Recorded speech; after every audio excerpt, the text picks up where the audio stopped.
मी शेवग्याचं soup बनवणार आहे, शेवग्याच्या शेंगांचं. आपण एक टमॅटो, एक कांदा आणि शेंगा, त्यात थोडी हळद,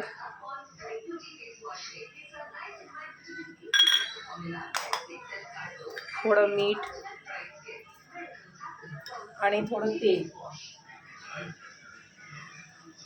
घातलं ना, आणि एक मग पाणी, आणि छान शिजवून घ्यायचं 2 शिट्या करून. आपण आता त्यात पाणी टाकलंय. आता त्याला आपण शिट्टी लावून घेऊ, कुकर लावून घेऊ आणि ह्याच्या 2 शिट्ट्या काढून घेऊ.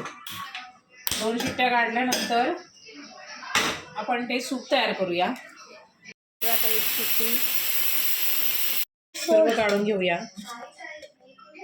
हे बघा, शेंगा सर्व काढतोय.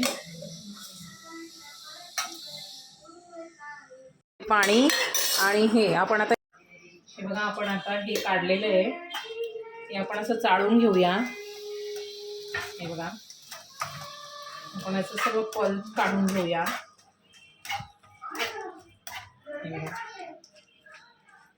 सर्व पल्प काढून घेऊ. त्यात थोडंसं पाणी घालूया धुण्यासाठी, म्हणजे स्वच्छ ते निघून जाईल. आता हे आपण असं काढलं, या हाताने आपण असं पिळून घेऊया. हे बघा, आपण हे आता स्वच्छ असं होऊन घेतलंय.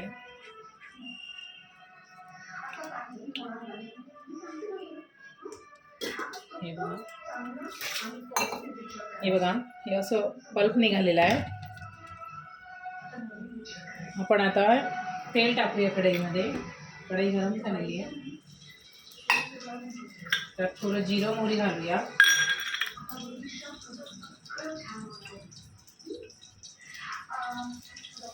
जिरं मोहरी घातल्यानंतर हा आहे ना, आपण हिरवी मिरची आणि लसूणचा ठेचा केलेला तो घालूया. चवीनुसार घालू शकता तुम्ही.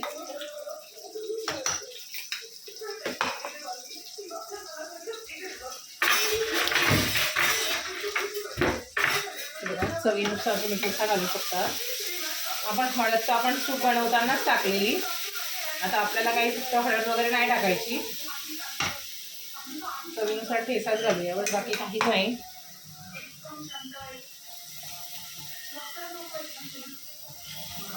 बघा, तसं चवीनुसार ठेचा घालूया. आणि हे जे आपलं पाणी होतं, आपण जे सूप शिजवलं होतं ते आपल्याला खूप गरजेचं आहे. ते आपण याच्यात टाकून घेऊया. आपण पल्प काढलेला त्याच्यामध्ये.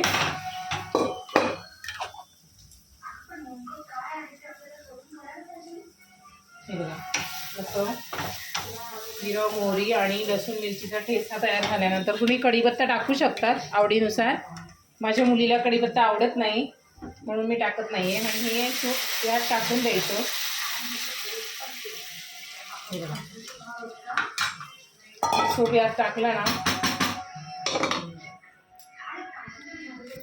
हे बघा, सूप यात टाकलं आहे. असं मी तुमच्या आवडीनुसार पाणी घालू शकता. हे बघा, हे बघा, आपलं सूप रेडी आहे. आता छान तुम्ही भातासोबत पण खाऊ शकता किंवा असंही पिऊ शकता. आणि खूप सोपी रेसिपी, एकदा नक्की बनवून बघा.